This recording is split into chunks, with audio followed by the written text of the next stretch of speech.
The Children of the Oak Walker, Part 4, by random appellation 468. Oh my gosh! For heaven's sake, Doc, why do you have that? Jamie clasped a hand to her chest as if to still a racing heart, and shook her head at the figure in front of us. A cascade of fluorescent lights hummed to life from above, and I blinked at the large circular tank in front of me. Inside, the puppet hung from black nylon straps under its arms, suspended in a light blue fluid that seemed to act as a preservative, the black moldy hair as greasy as the day it had crawled out of the forest.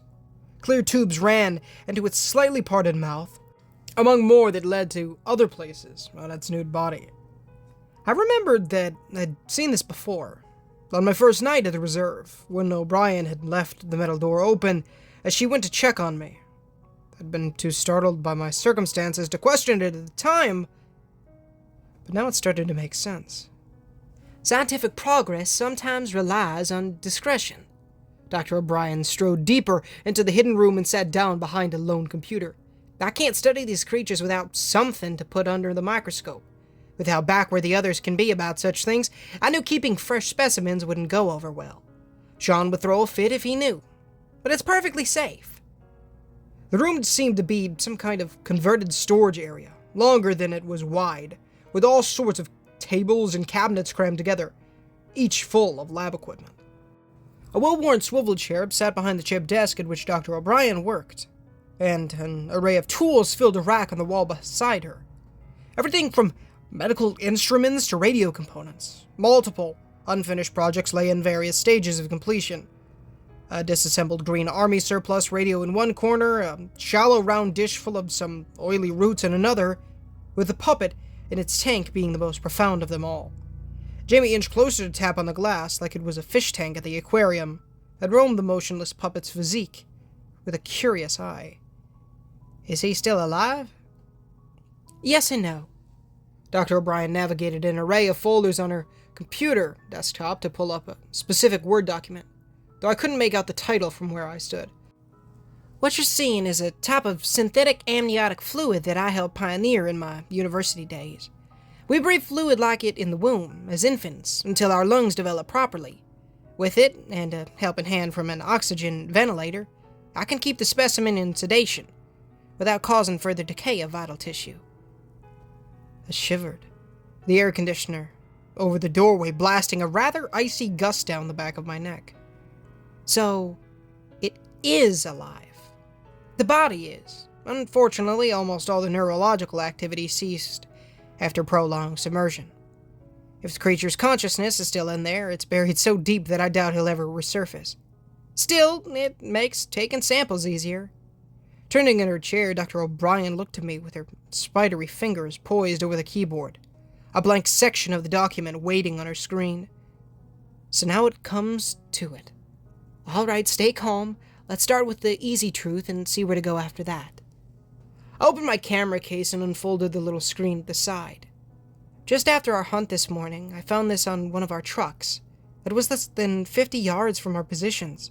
Jamie and I thought it best not to tell anyone else, since this is more of your kind of work. Handing her the camera, I pushed the play button and let the video crackle to life. Dr. O'Brien held the device with careful hands, Jamie and I peeking over her shoulder with anticipation. I watched myself stumble back to the door with panted breaths, saw the lens focus in on the crude black symbol. But when the part came where the strange tall figure should have turned its head, the screen glitched just like it had at the sight, and the painting didn't move.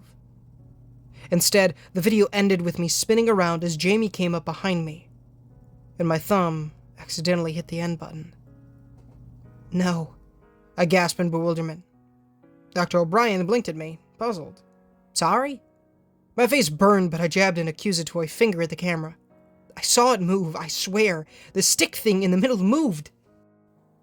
She flicked a sideways glance at Jamie, and Dr. O'Brien's voice took on a skeptical tone. Did you see it move?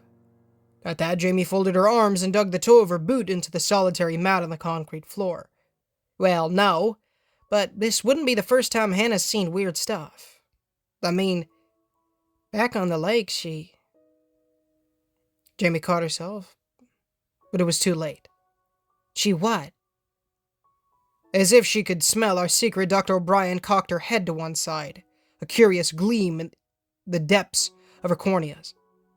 With an apologetic sigh, Jamie leaned against a nearby table, laden with various laboratory equipment, and gestured to me.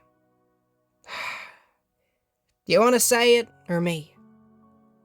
My intestines knotted together, and I winced. Now she's really going to think I'm nuts. Our adventure in the Southlands had brought us across the path of a group of orphan children that had fashioned a life for themselves as pirates aboard an old sailing ship. We'd been their prisoners for a short time, and during that interlude, I'd encountered a creature of massive size that swam beneath the waters of Maple Lake, which had led me to a terrifying discovery. Some of the Breachborn could speak through unknown psychic channels, and I could hear them. It had only been through extreme luck and the surprise arrival of a mysterious stranger that had kept me alive in the events that followed. I didn't told the other officials, only Chris and Jamie knowing the extent of my ability, since I still didn't understand it myself. At last, I might finally get some answers. But at what cost? If I hadn't wanted Dr. O'Brien to think I was stupid over religion, I certainly didn't want her to think I was insane or flighty over a grainy video. Focus on the big picture, Hannah. Chris's life might be at stake. I can't leave any stone unturned. I scratched at the back of my head and took a deep breath to steady myself. You remember how you told me once that psi-organics are the most dangerous mutants there are? Dr. O'Brien nodded. Looking down at my boots, I picked at a tear in my coat sleeve. There was another psychic mutant in Maple Lake. Big as a whale with crocodile teeth. When it surfaced, I could hear it inside my head, just like the brain shredder. The pirates were freaked out. I guess everyone else that looked the Leviathan in the eye died. I never said anything because I didn't want you to think I was crazy. But I heard more voices when I filmed that painting on the door. It spoke to me in the exact same way. Her skeptical half-smirk faded, and Dr. O'Brien swiveled her head to stare at Jamie. You were there? I was. Jamie rested both hands on the desk, adamant in my defense. I mean, it makes sense, doesn't it? She survived a brain shredder on her first night, then the Leviathan. There really was something to see or hear from that symbol. Wouldn't she be the one to catch it? Silence filled the room. Nothing but the hushed sigh of the doctor's computer fan to break the tension. Snatching up the camera, Dr. O'Brien pressed play again, had pored over the short video with intense eyes. Once it ended, she replayed it over and over at least 5 times. Part of me wondered if she did it to find a way to disprove me. But at this point, I didn't care, so long as we could use this moment to gain her trust. There. She stabbed the finger into the pause button, and Dr. O'Brien held the camera up so Jamie and I could see it. I squinted at the blurred colors, frozen at the last possible frame of the video. All I could see was a world half upside down. The camera, held at my side during recording, aimed at the nearby trees. A shape caught my attention, and beside me, Jamie sucked in a breath. They stood hidden within the trees, 3 figures that peered from the shadows with eerie stillness. The white eyes, peg-toothed grins, and gray skin was unmistakable. But one horrifying detail stood out sharply, despite the pixelation. All 3 puppets stood upright. How? Why are they doing that? I raised my eyes to meet Dr. O'Brien's and found her watching me. Her mouth formed into a grim line. Do you know where puppets come from?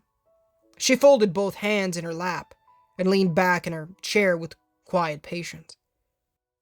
Confused, I rubbed at the bandage on my arm, the skin under it itching with nervousness. The breach? Dr. O'Brien reached down to the bottom drawer of her desk, which she had locked with a key from her keyring. And if I asked you to find the breach on a map, could you? Truth be told, I never thought about it. And once again, I had no answer. I didn't know anyone could. Technically, you can't. Pulling a folder from the locked drawer, O'Brien opened it to spread a series of photographs across her desk. As a whole, in reality, the breach opens and closes its entrances at random locations, usually in coincidence with an electrical storm, so it can't be marked on a map, or seen by satellite. Like gravity, it is invisible, but its presence is felt all over Barron County. Only a handful of our number have ever found their way inside, and none of those who ever made a trip into the breach are alive today. Randy was one of the few who had gone in and out successfully, and he died before I could get a comprehensive record of his past experiences. However, I did manage to get some information from him before the air raid, most of it revolving around a name. After that, she laid a rough drawing before me, scratched onto a piece of notebook paper with inexperienced, heavy pen strokes. It was definitely not the best illustration, but I didn't have to look very hard to make out the looming silhouette of the four-fingered being with no face and a jagged head. Written underneath it, in scratchy printed letters, were two words: Towerpin Road. My entire body flushed cold, and instantly I was back inside that beat-up gray car again, with Matt teasing Carla about cops, and the rain pattering on our windows as we drove into the night. Remember that sign? Rusted green and white on a bent metal pole in the weeds, barely illuminated in the glow of Matt's headlights. I remembered the narrow strip of gravel, straight and flat as could be, stretching on and on into the abyssal night. But most of all, I remembered the figure. That slender, human-sized shadow that had stepped out to watch us drive on. How it stood there in the rain like a statue. I looked up to find them both staring at me, and I realized I'd started to shake. There's a reason it wasn't on Google Maps. I saw it. It came out as a whisper, my throat tight with recognition of what we'd narrowly avoided that fateful night. I saw the sign the night I first came here. It wasn't on our route, so we didn't take it, but I saw the road. Jimmy's face paled, and Dr. O'Brien went stiff with shock, as though I'd admitted to murder. No way, that was by accident. Jamie raised an unsteady finger to point at the image and took a small step back, as if the picture would reach out to grab her. It knew. The breach knew you were there. Maybe it could sense that you were different, that you were, I don't know, sensitive to this kind of stuff. Like a clairvoyant for mutants. It would explain why the brain shredder couldn't completely paralyze you. If certain people are in fact immune to this sort of thing, then it only stands to reason they can also find the breach on their own as well. I wonder... Dr. O'Brien turned the sketch over in her hands, her face masked in a contemplative expression.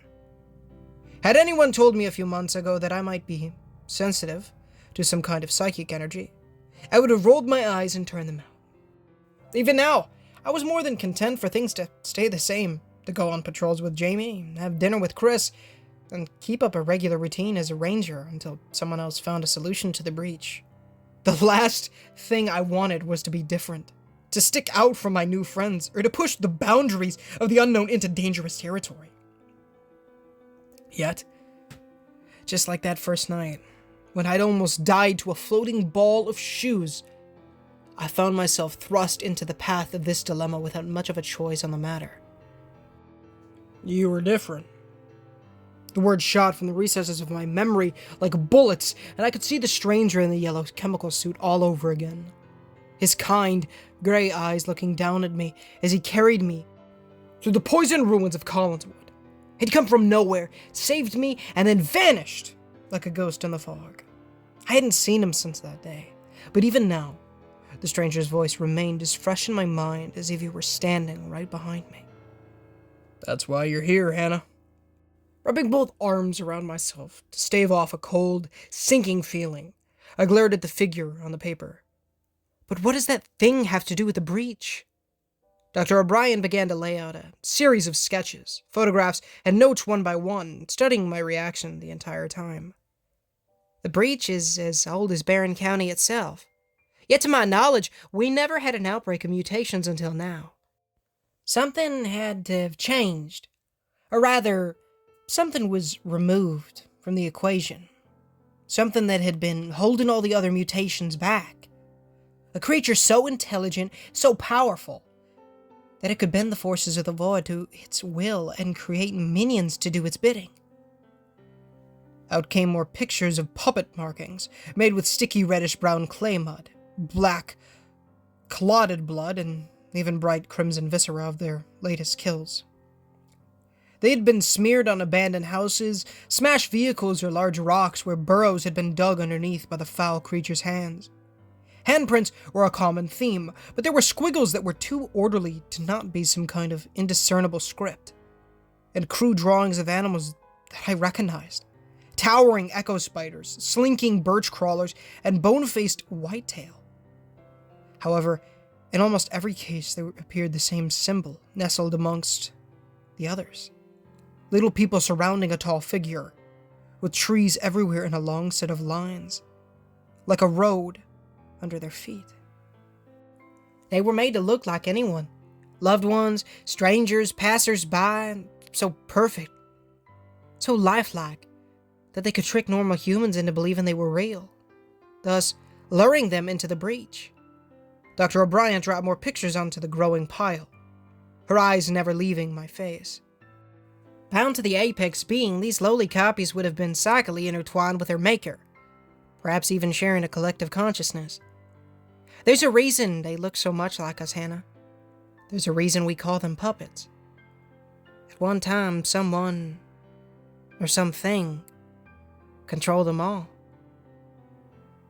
Whispers rippled through my brain, a chorus of hushed voices in the recesses of my mind, and I stared at the last hand-drawn sketch, a more intricate design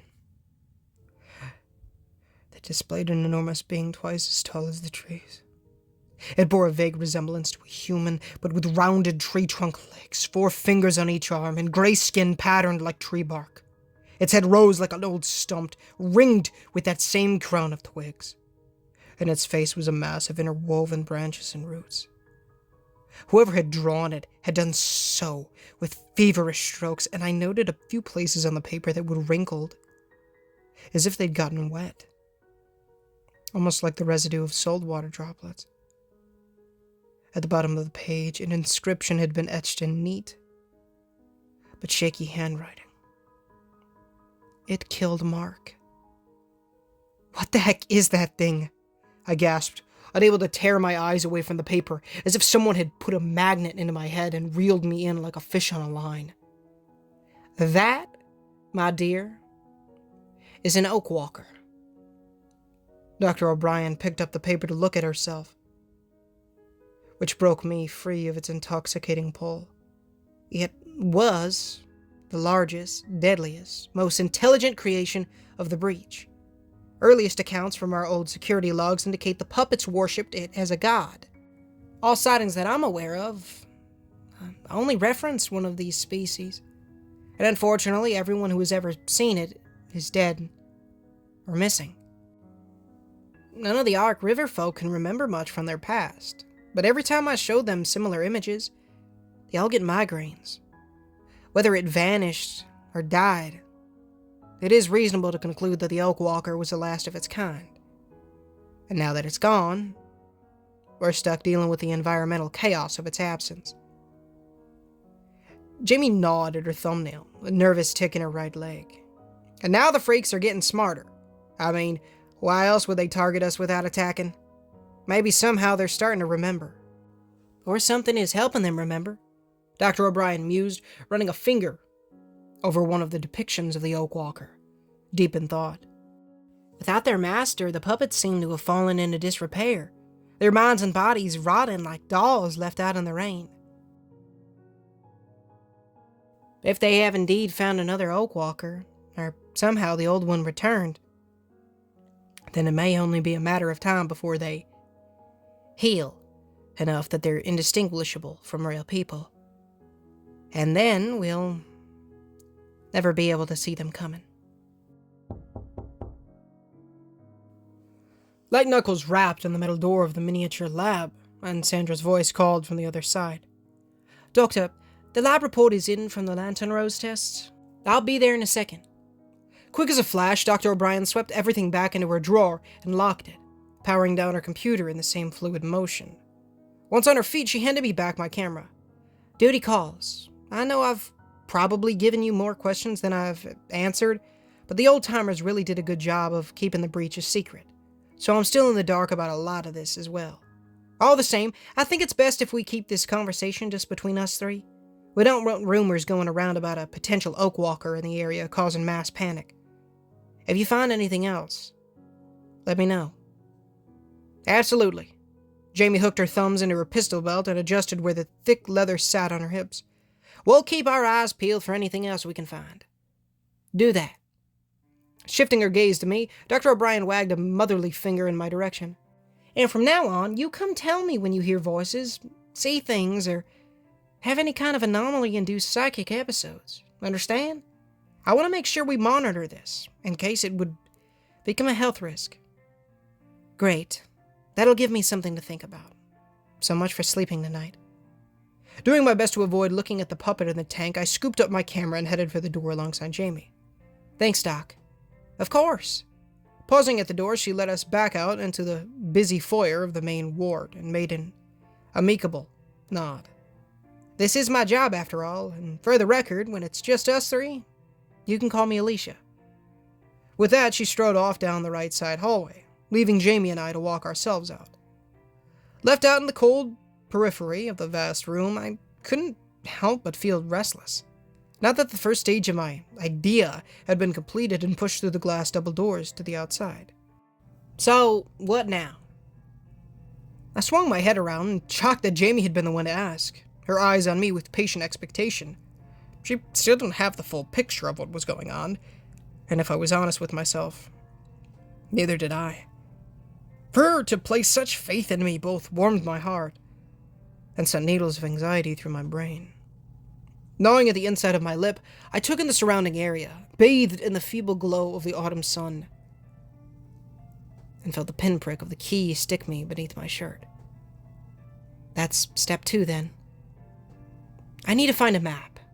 I stretched so my lower back would pop, and the two of us started off down the road toward the lodge. One we can take with us. Take with us where? Jamie kicked at a rock in the path, never losing pace with me.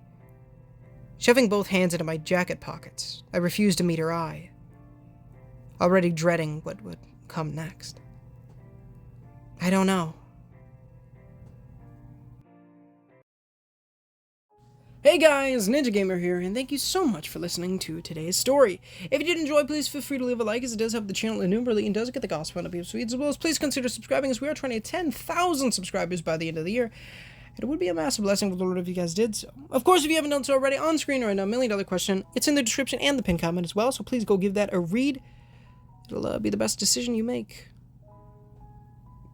Yeah, period, pretty much. It'll teach you about going to heaven, about repenting of your sins and trusting in the good Lord Jesus Christ with all your mind, soul, and strength, and then building that relationship with the Lord by reading the Holy Bible daily, praying daily, and evangelizing to people.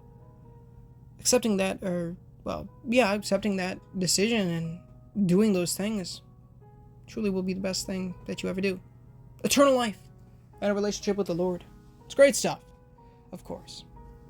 Of course, go give Random Appellation 468 some love in the comments and the description. The original story link and his Reddit page will be down there, so go give him some love, as well as please go check out Mew as well. All the music and his YouTube channel will be down there as well. As well as my brothers have a YouTube channel, Tamak Plush Videos. Go give him some love over there. The link for the channel is in the description. I make quite a few cameos over there, so if you want to see me in something other than horror stories or gaming, go check it out. They're uploading daily in 2024, and I recommend the 2021 videos personally. They are some of my favorites. I am in some of those as well, I believe. So they're great. It's when a big gamer. When I was a big chumbus gamer. Back in the day. So yeah. But those are great. So please go check those out. Also, any sound effects in these videos are down there. Yeah. So go check those out if you're interested. Indeed. But yeah. Good stuff. Stay tuned for more content coming soon. Horror Stories Gaming. And all that great stuff. And yeah. This story, dude. Oh, they brought up Mark. He brought Mark up. Guys, if you don't know Mark, he's one of the characters from the original. He is one of the 2 characters from the original story. The very first one. The Tower Pen Road series. Which is an amazing one. I know it's like Tower Pen, but I want to make sure that I get the name properly correct. I need to make sure I look this up really fast. It's like, I think it's Stay Away from Tower Pen Road. Yeah, Stay Away from Tower Pen Road. One of the first series, one of the first stories in the first series that Random Appellation ever wrote. And it's an amazing one. Like I said, if you have not caught up to the Barron County Anthology, please do so.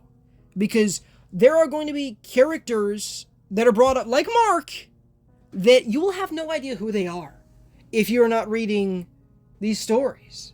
You know what I'm saying? You're not taking a listen to them. You know what I'm saying? So, you know, I've done every story.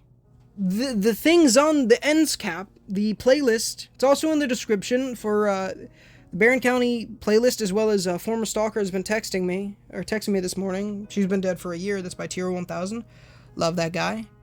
That's one of my other favorites that I've done on the channel so far. And it's just great. So I highly recommend going to check out both of those, especially catching up. Because the Children of the Oak Walker, here's the thing. This is part 4. He's got part 5 up, so if you want to read ahead, by all means, I highly honestly recommend you do so, because then you don't gotta wait. But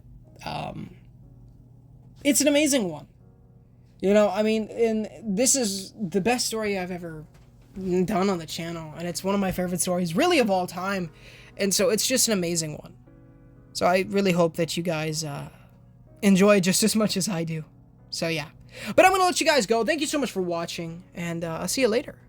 We might stream tonight. I don't know. I'm kind of tired, and I finished Poppy Chapter 3, which means that I'm going to go watch those 2 Spiff videos that he's got up. I'll leave a link to his channel in the description if you guys want to watch easily my favorite, like, horror game guy. One of my favorite just YouTube channels in general. His content is fantastic, and especially with my gaming, he's a big inspiration for sure. Like the horror content, one of my biggest inspirations is Mr. CreepyPasta. But for my gaming, Astral Spiff is another one. His content is amazing, and I highly recommend literally everything he posts. It's all great. So yeah. Even the older stuff, which I know a lot of YouTubers, maybe for some people, especially my stuff, might not be like, you know, usually like the best of quality, but I think his is actually pretty solid, especially some of his older Security Breach and Poppy playtime stuff. Like, my stuff is me, you know, it's okay, but like, I don't know, these horror stories are like my most quality content that I've really ever done. So yeah, I've done a few streams and stuff and a couple gaming videos, but I've never really edited gaming down to a T and all that great stuff. But that's, I suppose, neither here nor there. That's just my speculation for things, but we're getting there. Need to get that Poppy going. That Poppy footage. Maybe I'll chuck that on the channel privately, and then I'll get that one in the works for sure. We also played some Escape the Backrooms today, so if you guys wanted to go check that out, oh, there you go, there's a little buzz there for the Discord I'm in. That's, you know, I don't know. But yeah, if you guys want to check those out, we did 3 streams of Poppy, Chapter 2, and 3 on the first one, and then 3 separately on the second and third, and then we did 2 streams today of Escape the Backrooms. Just beating levels, trying to get to those final levels, because I know a lot of YouTubers that I watch are going to be playing through those, and I want to watch those videos, but I want to experience it for myself. That's why, I wanted Poppy to be done here, because Poppy's freaking great, and honestly, dude, this 3rd chapter was so freaking good, and I am so excited for chapter 4, but it sucks, because it's probably going to be quite a while before. At least a year, People were like, oh, it's almost been 2 years. And it has almost been 2 years since the 2nd chapter. But the thing is that Project Playtime came out in between the 2nd and the 3rd chapter. For those of you who don't know what Project Playtime is, it's essentially Dead by Daylight meets Poppy Playtime. That's what it is. That's probably the best way to describe it. It's basically like that. You got your 6 survivors, and you have a killer. There's 3 killers in the game so far, actually. In the last Escape the Backrooms, I actually played a game. There's Huggy Wuggy, Mommy Longlegs, and Boxy Boo. So if you guys see me in the streams for Poppy, be like, Boxy Boo! That's who Boxy Boo is. That's why I like him. So yeah. It's a good game, though. The Project Playtime, it's very enjoyable. And there's a lot of potential that they can really do with the game, so I really hope that they, at the very least, add in Catnap as a killer, because I would love that, personally.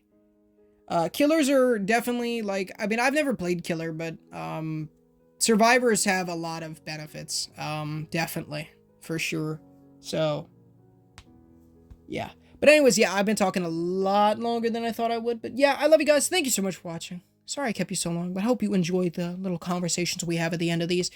But yeah, I love you guys. Thank you so much for watching. And until next time, guys, this is what I got some Burger King today. It was actually very fire. Thank you, Nana, for that.